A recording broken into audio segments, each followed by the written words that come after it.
of the rounds are still left. Trinamool Congress seems to be এতক্ষণ ধরে sloganing চলছে sir.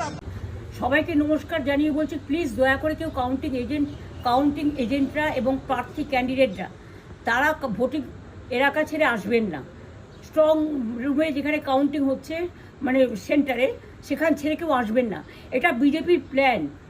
প্রথম 2-3 রাউন্ডে আমি কালকে থেকেই বলছি যে ওদেরগুলো আগে দেখাবে, আমাদেরগুলো পরে দেখাবে। এবং অনেক জায়গায় 2-3 রাউন্ড কাউন্টিং করার পরে প্রায় 100টা জায়গায় কাউন্টিং বন্ধ করে রেখে দিয়েছে। এবং কল্যাণীতে ধরা পড়েছে 7টা মেশিন, যেখানে কোনো মিল নেই। এটা টোটাল ফোর্সফুলি সেন্ট্রাল ফোর্সকে দিয়ে চারিদিকে তৃণমূল কংগ্রেসের উপর অত্যাচার করছে, অফিস ভাঙছে, জোর করে দখল করছে। SIR নামে আপনারা দেখেছেন ভোট লুট করেছে যাতে যে সিটগুলো জিততে পারে। কিন্তু এখনও এমন 70টা সিট আছে, 100টা সিট আছে যেগুলো আমরা এগিয়ে আছি, সেগুলো বলছে না। টোটালটাই মিথ্যে নিউজ খাওয়াচ্ছে। আগে DICও এই খবরগুলো দিত, কিন্তু তাকে কালকে চেঞ্জ করে দেওয়া হয়েছে।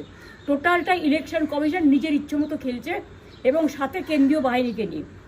এবং আমাদের পুলিশরা টোটাল মাথা নত করে কেন্দ্রীয় বাহিনীর আন্ডারে কাজ করছে। সুতরাং আমি আমাদের কাউন্টিং এজেন্টদের, আমাদের সমস্ত পার্টির কর্মীদের বলবো, অত মন খারাপ করার কারণ নেই। আমি বলেছিলাম সূর্যাস্তের পরে আপনারা জিতবেন।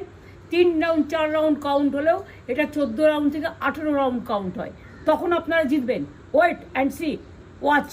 আমরা সবাই আপনাদের সাথে আছি, আপনারা কেউ ভয় পাবেন না, নিশ্চিন্তে থাকুন। আমরা বাঘের বাচ্চার মতো লড়াই করে যাব।